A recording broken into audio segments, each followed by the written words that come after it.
All right, good morning, please seat.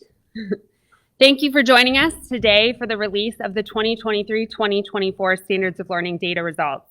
For those of you I do not know, I'm Emily Ann Gullickson, Deputy Secretary of Education. As the governor has highlighted before, it takes all of us to prioritize our K-12 students. That's why we'd like to recognize a few of our key champions in education here today, including two of our State Board of Education members and members of the General Assembly. I'd like to specifically recognize our school division superintendents here today. Please stand when you hear your name. Superintendent Rick Bowling of Bath County Public Schools, Superintendent Melody Hackney, Hopewell City Public Schools, Superintendent Christy Somerville Majette, Brunswick County Public Schools, Superintendent of the Year and Chronic Absenteeism Task Force member Doug Straley, Louisa County Public Schools, and newly appointed Superintendent and Chronic Absenteeism Task Force member Clint Mitchell of Spotsylvania County Public Schools. Let's give them an applause.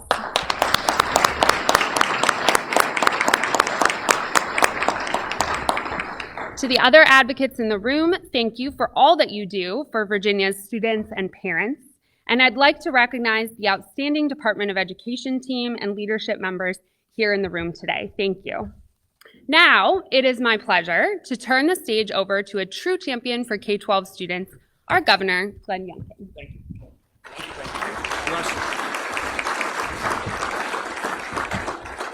Oh, good morning, everyone, and thank you, Deputy Secretary Gullickson, for the warm introductions and welcomes to everybody. I also just want to, on behalf of Secretary Gadara, who was not feeling 100% today, thank you for stepping in and playing such an important role. Superintendent Coons, thank you for the work that you do, and we look forward to hearing your in-depth assessment of the results today. I want to stop for a minute and put into perspective what we are going to discuss today. First of all, Virginia continues to be ranked very highly in all kinds of ratings, like CNBC's Top State for Business. We were ranked #1 in education. That was very exciting. The reality of that recognition is that our higher ed institutions are very highly thought of, and K through 12 is very highly thought of. Many of the inputs into those assessments are driven by funding, driven by student-teacher ratios. And as a result, that, in fact, constantly puts us, particularly with the efforts we made over the last few years, in a very high ranking. As I have said over and over again, at the heart of rankings is an assessment of what we were putting in, but what we need to also focus on, most importantly, are the results, and that's what we're going to talk about today. We, of course, over the last 2.5 years of our administration, have made a step function change in our investment in K through 12 education. We have recognized a 40% increase in K through 12 budgets since 2021. And I want to thank our colleagues from the General Assembly in supporting this most important recognition of a necessity to increase substantially the funding that is placed on K through 12 education. With that has come a concerted effort to drive our teacher pay into a much more competitive position. We had 12% increase over our first 2 years. We have now 2 subsequent 3% increases in each of the next 2 years. And the projections are that we will not only be at the national average, but through the national average during this biennium. Hugely important. If anybody had the opportunity to cut a ribbon on the Future Educators Academy, that is one of our lab schools that's going to educate, once it's fully built out, 100 new teachers a year into many of our rural counties. And that is really, really exciting. This increased investment has not only been in K through 12, but we also have seen a $1.6 billion increase in investment in higher education over the same time period, which is really important, but results are what really, really matters. This is the 4th time that we have gathered right here in this room to talk about K through 12 education and the direction that we are heading. And each time building on our very first gathering where we discussed our commitment to Virginia students, we have been on a path together. And today is yet another step of a very, I'm pleased today that that motion picture will in fact show that a ship that was off course has been turned around and that we are seeing progress. But we will also say today that we have a long way to go. We have a long way to go. And I'm looking forward to the continued journey together. Superintendent Coons will go through all that data with you. But let me just remind you all of what we told you last year and what we have done and what we are seeing in summary. Over the course of 8 years, there was a systematic reduction in standards.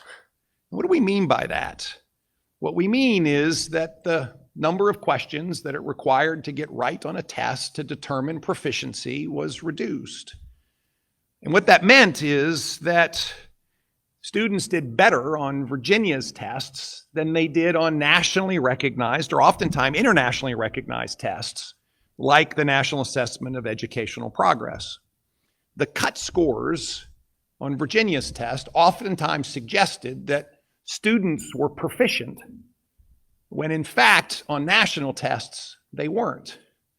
And we called that increasing gap an honesty gap, because we want to make sure we understand where our students really are so that then we can direct resources and effort to get them to where they need to be. And that, of course, was something that was highlighted last year when we gathered. The SOL scores last year demonstrated that this honesty gap had manifested itself in very difficult to address learning loss. Of course, students didn't have the foundation that they needed going into the pandemic. And sadly, schools were closed for an extended, unnecessary period of time. We were 47th in the nation in getting our schools back open. And as a result, particularly 3rd through 8th graders suffered substantial learning loss. An effort to address the fact that 60% of our 3rd through 8th graders were either failing or at risk of failing their reading SOLs. And nearly 2/3 of our 3rd through 8th graders were failing or at risk of failing their math SOLs. And that was the circumstance that pulled us all together to launch All in Virginia, getting worse. In particular groups of students were suffering in a disproportionate way. And those were economically disadvantageous students. Those were students who had English as a second language or English language learners. And of course, our students with disabilities. We had real work to do. On top of that, what we saw was chronic absenteeism had become a shocking kindergartners, 1st graders, 2nd graders, 3rd graders, chronically absent to the tune of 1 in 5. Now, what we also know is that chronic absenteeism is one of the big factors in students' inability to recover from substantial learning loss. They're not in school, they're not going to catch up. And so the effort as we launched All In wide. Second of all, let's put together the best minds and to try to tackle chronic absenteeism. And finally, with the great innovation of the Virginia Literacy Act, let's accelerate implementation of the Virginia Literacy Act. And that's exactly what we did. The budget that was passed last September, albeit late, had substantial amount of funding in it, $418 million years. And what happened in the fall was the administration, the Department of Education, superintendents across the Commonwealth, and of course, administrators in schools and educators went to work. And by December, every single Virginia school division had submitted an all-in plan. And the Virginia Department of Education was reviewing those plans and helping and them. That work started in a substantial uniform way in January. And so the results today reflect that effort mostly seen in a January to April time period. We also saw the launch of dedicated additional resources across the statewide tutoring platforms like Zern and Ignite, which of course the superintendent will elaborate more deeply on, is that we are making real progress. We're turning the ship. That turning of the ship is going to require even more effort. We had 4 months of concerted effort across the Commonwealth, and now we start this next academic year with the opportunity to have a full academic year of continuing effort. And that, I think, will be very exciting. 5% of school divisions have seen improvement in math scores. There are learnings between those school divisions that have seen substantial improvements and those that haven't.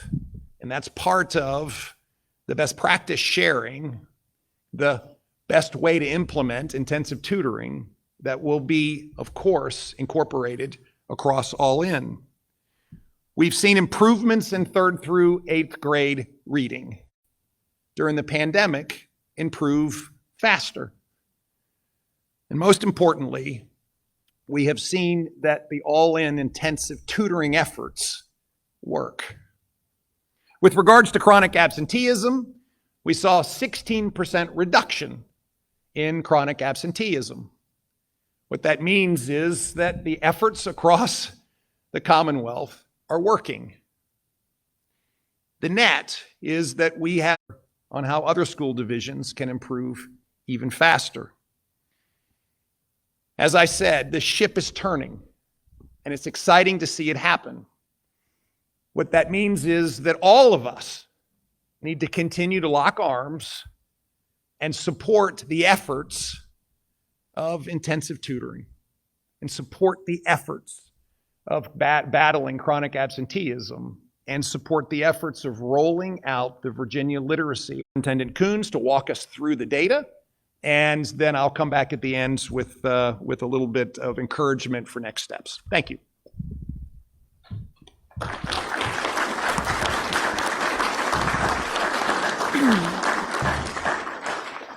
Thank you, Governor, for discussing where we were last year.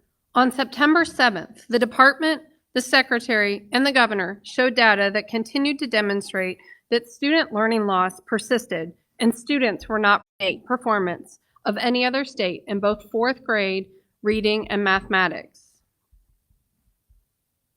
That decline did not match the SOL results and what they were telling us in 2022, and instead, students, families, and teachers thought students were recovering better than they actually were. In addition, our former State Board of Education lowered those cut scores in 2019, as the governor discussed, which was implemented in the first year after the pandemic. This change masked the impact of COVID learning loss, and more students appeared to pass. Last year, we introduced low proficient scores to show those students who would likely not have passed if those cut scores had not been changed. These students we consider at risk. They're not necessarily ready for the next grade level and the rigorous coursework that is there.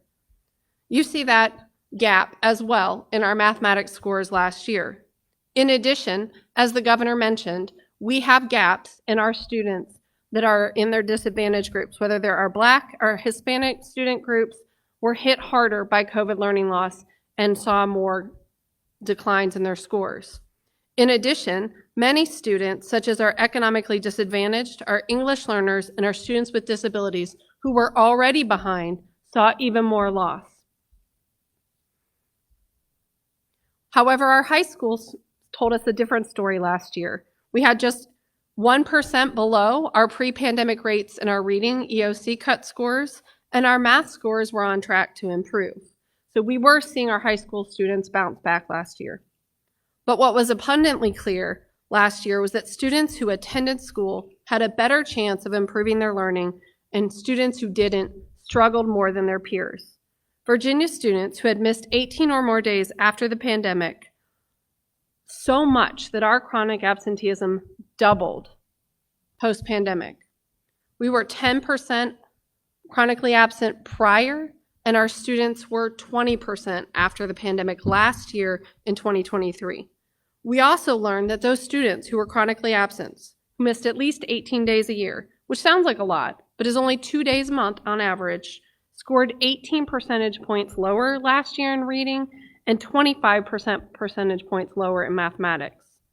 So we were at a crossroads. And what we did, the governor discussed on September 7th, the governor announced All in Virginia and called all Virginians together to help accelerate learning recovery for students across the Commonwealth. This intensive focus and $418 million investment and funding commitment from the governor and the General Assembly provided the support and the focus for school divisions to create 3-year all-in Virginia plans to change the course for their students. As the governor mentioned, every single school division submitted their plan by December, and many started tutoring as early as October. However, as you can see from our timeline, statewide, all students had about 4 months during the school year of focused tutoring. So what did all of our divisions do when they looked at all in and all learning supports and high intensive tutoring? What does that mean? Many of our school divisions hired additional tutors, paid teachers stipends, and expanded tutoring during the school day. They offered hours before school, after school, on Saturdays to make sure there was more time. They looked at their summer programs. School divisions added summer school hours. They made sure at-risk students were attending summer programming, and many schools added days to the school year this year to expand the programming and intervention supports. The State Department released statewide free personalized tutoring supplements, Zern, Lexia, and Ignite, which allowed supports for students in addition to that tutoring to allow them to practice whether it was intensive reading development in Ignite or AI personalized tutoring in mathematics. We now have 119 school divisions signed up for those free tutoring services this school year. In addition, the governor talked about accelerating the Virginia Literacy Act. 100% of their school divisions submitted their K-3 division literacy plans this summer. Over 10,803 K-3 teachers have been trained in a new literacy screener, which helps identify students struggling with literacy earlier. We've accomplished over 142,205 hours of training to make sure our educators are ready for implementing the Virginia Literacy Act this year. And finally, All In had chronic absenteeism as a key component. We know that our plans and our schools all looked at what their chronic absenteeism challenges were and added implementation supports in their plans.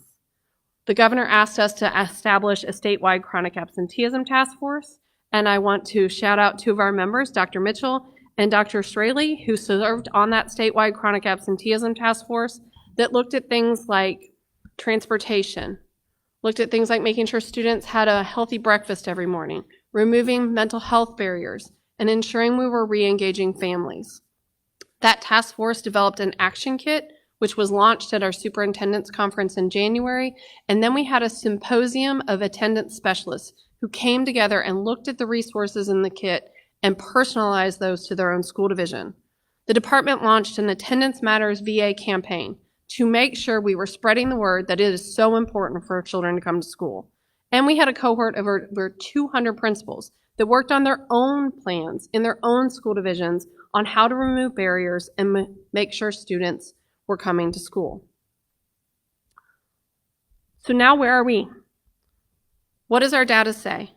We know, as the governor said, chronic absenteeism rate fell 16% statewide, which means over 40,000 students are attending school more regularly last year than the prior years. Our reading and math improved, and our student groups, our English learners, our students with disabilities, Black students, economically disadvantaged students, are showing faster growth. And as we talked about prior, those are the students that were hardest hit by COVID-19.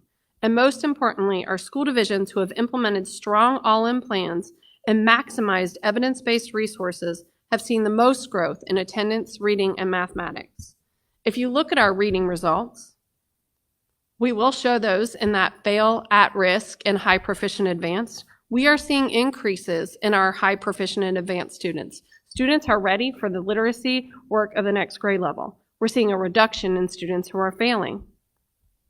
And if we dig in, as the governor said, 70% of our school divisions are seeing improvement. An additional 10% are maintaining their progress, while 19% still have work to do. We know that our smaller divisions are showing improvement faster, which is tempering our overall results in reading. And as we look at our student groups, the ones who are hardest hit by COVID-19, we are seeing improvements. And when we look and dig in at our economically disadvantaged students, we are seeing double rates of growth than we did in prior years. That means almost 3 in 5 economically disadvantaged students passed in this past year. We know we have work still to do because they are 13 percentage points behind their peers, but we are seeing improvement. And most importantly, our English learners are showing more than 6 times the rate of growth than their peers, which is incredibly important because post-pandemic, only 1 in 4 English learners were proficient, and now we are at 1 in 3, but we must focus and closely progress monitor our English learner students because they are so much further behind than their peers. We are seeing improvements in our students with disabilities and improvements in all of our student groups in reading that outpace their peers. And I want to highlight Bath County. Superintendent Bowling is here, and he is one of our divisions that leaned into the all-in work in literacy. They created a community-wide focus in literacy, purchased materials early in the fall of 2022 to create urgency around early literacy instruction. They created interventions with tiered support that supported their most vulnerable learners, and they connected teachers in a regional network led by their own superintendent focusing on literacy. But most importantly, they used their all-in funds to expand the tutors so that every staff member tutors students and provides a community of learning support in Bath County. Thank you for your hard work. As we shift to mathematics, we are seeing a similar pattern in our high proficient and advanced students growing at almost 1% faster and decreasing our failure students by almost 2%. And when we dig in, over 75% of our school divisions are making improvement and moving forward in mathematics. And we are seeing that progress across the board in all school divisions, small, large, regionally, and in different socioeconomic demographics. And when we look at our gaps where our students fell the most during post-COVID, we are seeing that same recovery in economically disadvantaged. While 2 in 3 students post-pandemic failed, they are now recovering and we have 1 in 2 students passing. And we have to continue that focus with our economically disadvantaged and our English learners who are recovering faster than their peers, but are still much further behind in mathematics. And finally, our students with disabilities are showing that same pattern. And I want to highlight one of our school divisions who's worked very hard in mathematics and worked to make sure their all-in plan is customized in Southside Virginia, Brunswick County, and Dr. Somerville Majette and her team hired instructional coaches to train teachers in great math instruction in the classroom every day, monitored student performance closely, and used database tutoring to make sure that tutoring adapted quickly and supported the individual needs of students. Moreover, with her all-in funding, they added more tutors so that the ratio between tutors and students was as small as possible. And most importantly, you've heard us talk many times about attendance and how important attendance is. And so we're going to talk about attendance again. This year, we saw that 16% decrease, which means in 2018-2019, we had 10% of our students chronically absent, which again means they missed 18 days of school a year, which is about 2 days a month, at least 18 days a year. We were at 20% after post-pandemic, and we are down to 16% this year, which means we are almost halfway back to pre-pandemic. So we have a significant way to go, but we have started that progress. 40,000 students are attending school more regularly, but when we think about not just our chronically absent students and all of our K-12 students, 1.2 million students missed fewer days last year, which resulted in an increase of 9 million instructional hours. That is huge. That means our children are learning, they're in school every day, and they're getting the opportunity to grow. And what we know now is similar to what we knew last year. Those students who have 90% or better attendance are scoring 19 percentage points above their peers in reading. And those students who are not here for 90% of the instruction, who miss that average of 2 days a month, 18 days a year, are scoring 26 percentage points lower than their peers in mathematics. And I want to highlight, again, our two chronic absenteeism superintendents, Dr. Straley and Dr. Mitchell, who served on our community. You'll see Colonial Beach. Dr. Mitchell was at Colonial Beach. He was recently appointed to Spotsylvania, so we appreciate his work in Colonial Beach, where both superintendents have served on the chronic absenteeism task force. We asked our superintendents to pilot some of the interventions that we were talking about. Some of the things that Colonial Beach did is they provided early intervention for students who were off track. They implemented school-based task forces and made sure that they were providing family supports. So much so they did home visits to create attendance plans with families and re-engage them personally in the school system. And they redesigned transportation to provide double bus routes and found ways to use innovative transportation methods, not necessarily those yellow buses, to pick up high-risk homeless students and make sure they were attending school. These case studies show the effort and hard work of our leading school divisions. There are many school divisions that are working hard and many school divisions looking to support our students, and we appreciate everything that our schools are doing and encourage all of our school divisions to network and learn together. As we look at our high school students, we are seeing a slight decrease in reading. We are seeing one grade level of assessments, which is our EOC, showing a 1% decrease. If we look at high school mathematics, we're seeing a slight improvement. I do want to show that high school reading is only taking one assessment. High school math includes Algebra 1, Algebra 2, and Geometry, and is continuing to improve and is almost back to pre-pandemic rates. And our high school science also shows slight improvement and covers earth science, biology, and chemistry. In just the 4 months of the last school year, school divisions have implemented tutoring. Over the summer, they expanded their programming, their summer school, and added school days. We have seen attendance improve after hard work and focus from our educators. We've seen our reading and math scores start to improve and turn that ship. We've seen our student group start to outpace their peers. With 2 years left and all in, we have to stay the course. We have to continue the hard work. We have to ensure that every single student is learning on pace and has the opportunity to master grade level content. And now I'm going to turn it back over to you, Governor Youngkin. Thank you so much. Very well done. Super. Thank you. Thank you, Superintendent Coons. And of course, we can just turn that, we can flip the, wherever we're going next on slides. Great. What I want to recap for everyone is that we are making progress. We have seen improvement. We have seen the direction change, but we still have a lot of work to do here and got plans in place. We had the spring of last year to begin to implement those plans. We've demonstrated that it works.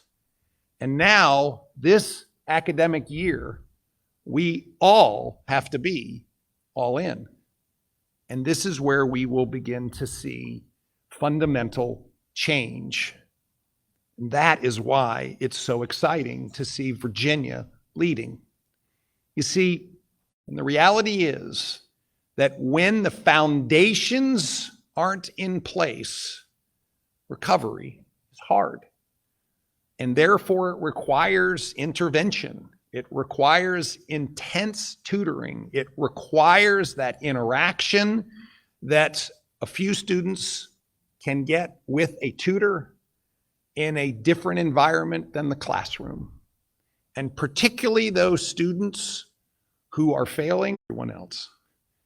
That is why All In works. And that is why I'm so encouraged. We have seen the aircraft carrier turn around, and now it is time for us to accelerate.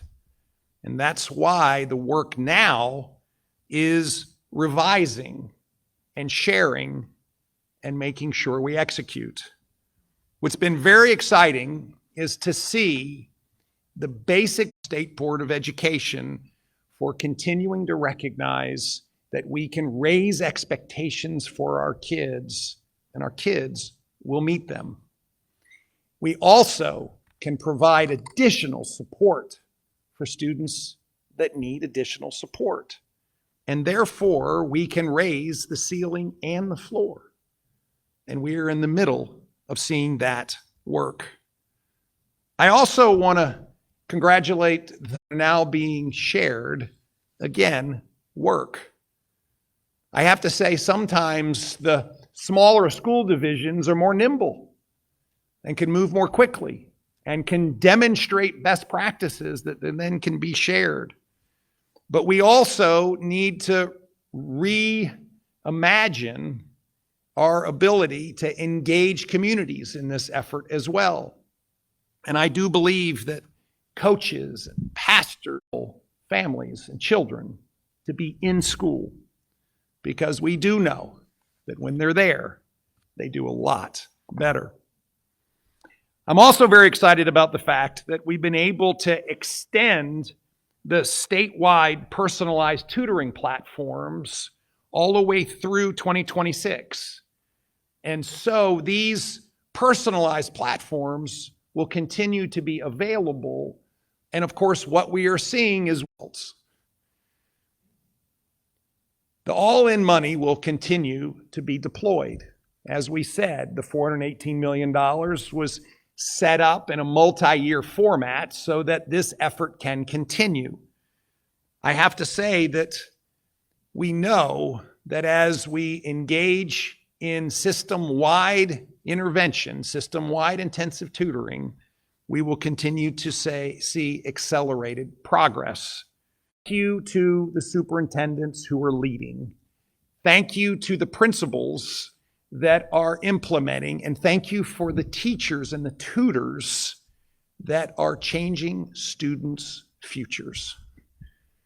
Thank you to our General Assembly for, again, stepping in and saying we need to do something bold, we need to do something immediate, and we need to do something that, again, changes the direction.